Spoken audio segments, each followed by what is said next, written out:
Hello and welcome to My Friend the Rainbow Circle, episode 99, almost to 100. Um, so today I wanted to talk about Thidwick the Big-Hearted Moose, one of my favorite stories growing up. I wrote recently a story that I just concluded called The Bicycle Man, which was inspired by Thidwick the Big-Hearted Moose. Um, and I realized that Thidwick the Big-Hearted Moose really is a great example to disprove so many misconceptions about how narrative works. And last episode, episode 98, I talked about Wicked. One of the things I forgot to talk about with that one, I talked about how Elphaba's choice really isn't all that hard because the wizard's clearly wrong. The musical version of Wicked. I have son of a witch right there.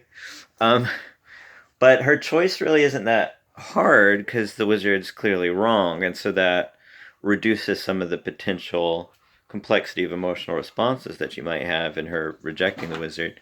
But one of the lines, my dogs are going to cause chaos and noise. Seiko, stop. Um, so, hey Seiko. Seiko, the big-hearted dog. Mwah, you're gonna make a lot of noise. So, one of the lines in Defying Gravity, she says, "Something has changed within me. Something's not the same," which is an interesting line because what really has changed within her? She's always sassy and rebellious. There are very few moments when she gives. I mean, in the musical version, there's very few moments when she is actually conforming. She says something's changed. I'm through. I'm tired of playing by the rules of someone else's game. If she had done that and there was some sort of radical change at that point, I think it would have had more emotional impact. But saying that she doesn't change, and therefore that reduces the potential emotional impact. That's not to generalize that change itself is necessarily universally an emotionally stimulating element. It can work just fine. Anytime I talk about elements, false universal elements, I'm not saying that they don't ever work. I'm not intending to invert it. To say that just because Elphaba's lack of change, despite saying she has changed, reduces potential emotional impact, that's not to say it's universal either direction, that you have to have a change or you never have to have a change.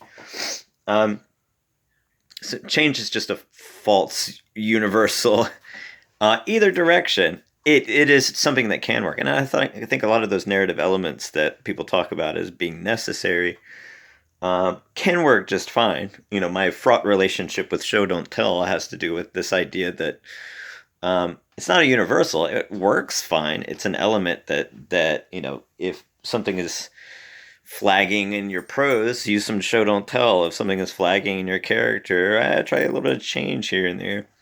But I think Thidwick the Big-Hearted Moose is a fantastic example of a character who doesn't change. One of my favorite examples of a character who doesn't change is Dorothy. Dorothy right there. I have a couple of versions of Wizard of Oz sitting up here somewhere. But Dorothy doesn't change, but she's still a really compelling, arguably. I have people disagree with me on that. Dorothy in the book. But she's still a really fascinating character. One of my favorite characters of all time. Here's a great pop-up version of now that I have my bookshelf sorted, I'll randomly grab books, I guess. But Thidwick is a smaller version of that. I think probably the primary things that Thidwick demonstrates is the lack of necessity for change for a really compelling character. I find Thidwick a compelling character. Maybe you do, maybe you don't. But also the notion that a lesson is really necessary, and I think looking at a kid's story, you can certainly see that there's a lot of emphasis on lessons for kids' stories. If I asked any random person and I said, Here's the story of Thidwick the Big-Hearted Moose. What is the story? I mean, what is the significance? What is the value of Thidwick the Big-Hearted Moose?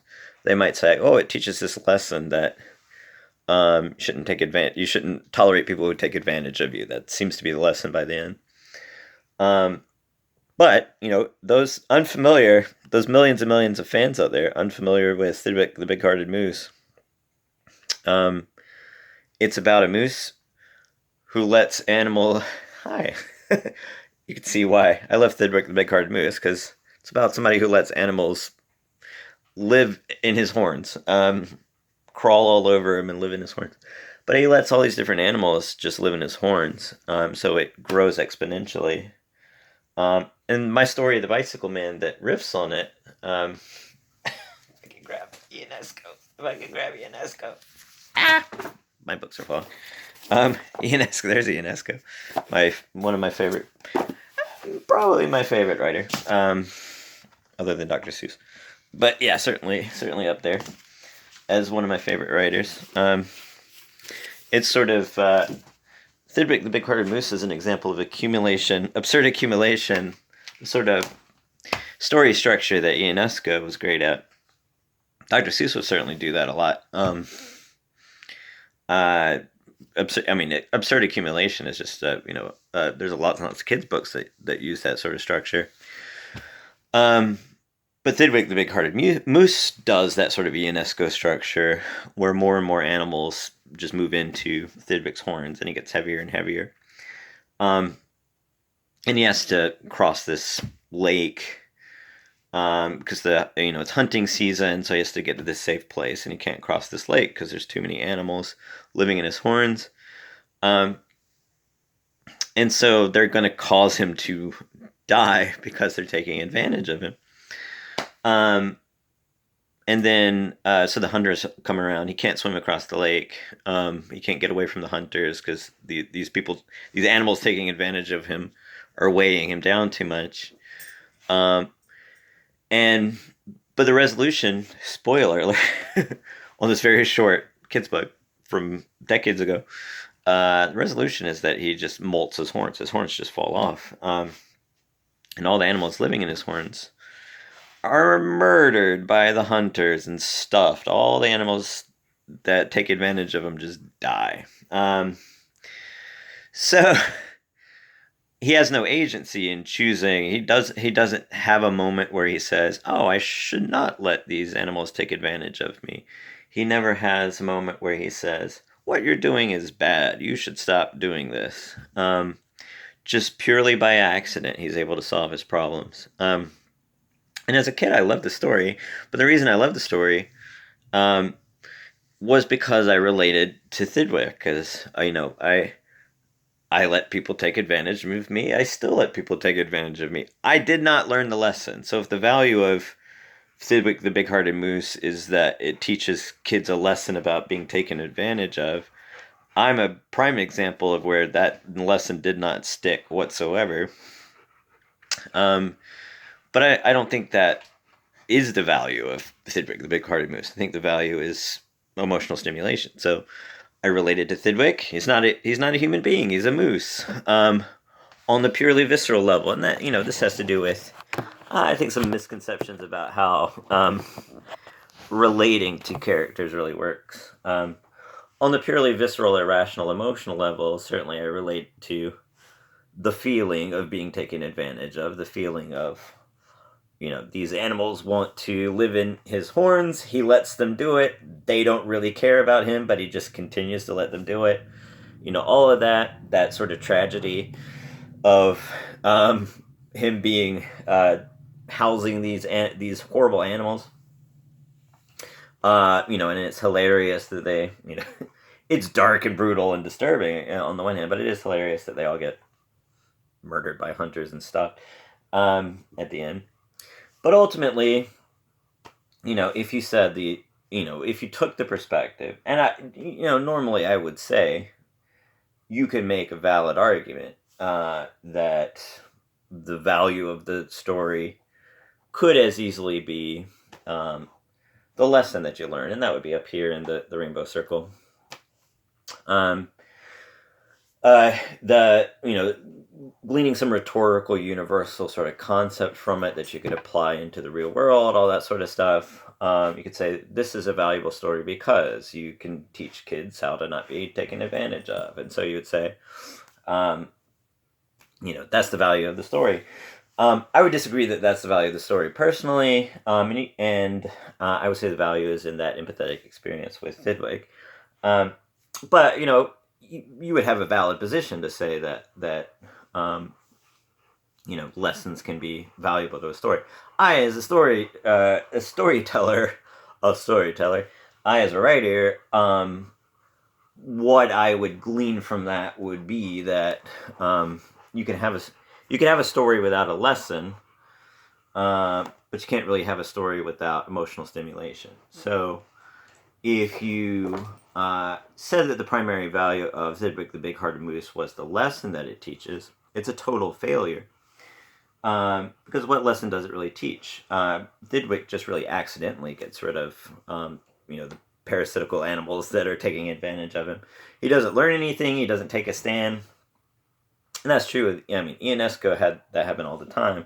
That was Sartre's complaint about rhinoceroses.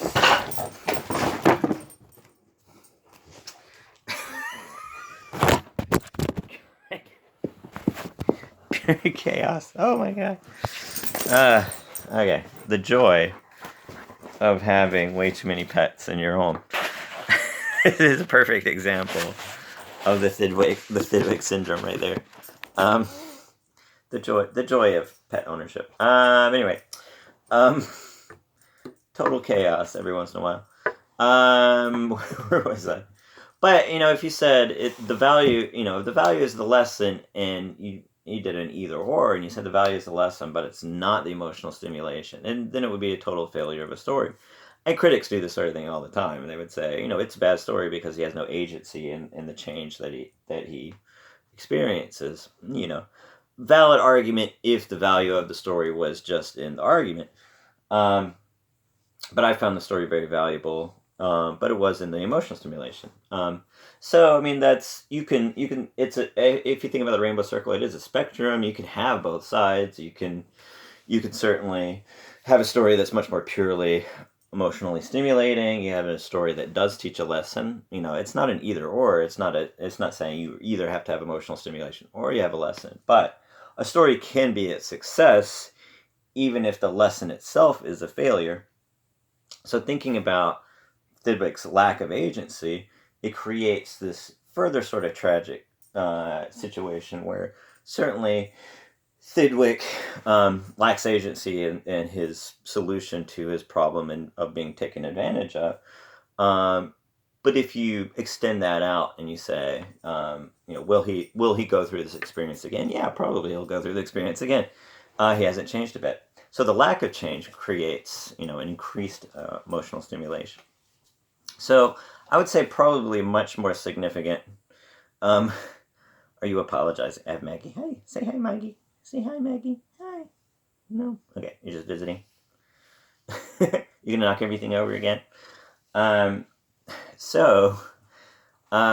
better way to think of change. I would say far more valuable than change is the paradox. So having this unresolved paradox. So Thidwick has this big heart, and he feels like he should help out these animals, and that's totally valid. But it causes him all this misery. So he has this paradox. How is he able to do the right thing on the one hand, which is help out all these animals on his horns, but also do the right thing for himself? Be still. Be still. Do the right thing for himself, and survive, and eliminate all this misery that he's causing himself by having these animals take advantage of him. So he has this paradox. It's an unresolved paradox. That's what enhances the stimulation. So change is really just either you're going from that unresolved paradox, which enhances the stimulation, to another unresolved paradox, which enhances a different stimulation. With a much longer story, you have something like that going on.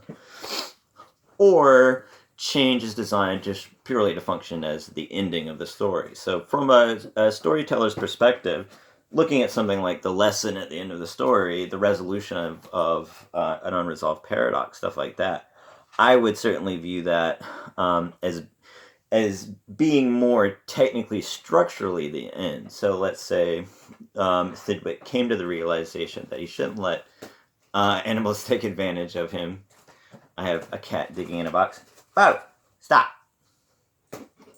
I'm trying to do something here, and you animals just cannot stop making noises. So let's say he comes to this realization, hey, I should not let animals take advantage of me. He learns this lesson. As a storyteller, I would view that structurally, functionally, just as a resolution of the paradox and the ending of the story. So the ending is not the same thing as the purpose. The ending is not the value of the story. It is just technically the ending. So if he has this big realization of this change that he should go through, that resolves the paradox and reduces the stimulation. But if he lacks the change, that doesn't make him a bad character. Certainly subjectively, if you view that as bad, if you just personally dislike it, that's fine. But that doesn't universally make him a bad character if he fails to go through this change. If he lacks agency in his change, it doesn't universally make him a bad character. It could enhance the stimulation because you can recognize after the story he probably goes through the same sort of experience. It has that extra layer of tragedy to it that enhances the stimulation. And you see that with literary pieces. Characters won't necessarily learn something at the end. That's characters won't necessarily resolve their paradoxes. Characters won't have there's no happy endings or anything like that. I'm listening to the Bluest Eye on audiobook, which I read years ago, but I'm pretty sure, if I remember correctly, there's not really a happy ending or clear resolution to that. Don't quite remember the specifics. But any kind of literary piece, you're not going to have necessarily a lesson at the end or a happy ending or anything like that. That's because it's not a necessary component. It's just technically structurally, the component that resolves the stimulation that keeps the story going. If the unresolved paradox is the story, then the resolution of the paradox is the end of the story, just on a much more of a technical level. And it's not a necessary end of the story, it's just a common end of the story. Okay. Now, just like Thidwick, I will let these animals continue to cause chaos in here. And once I end the video, it will not matter.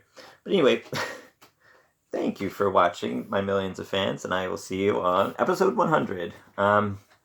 Like, share, and subscribe.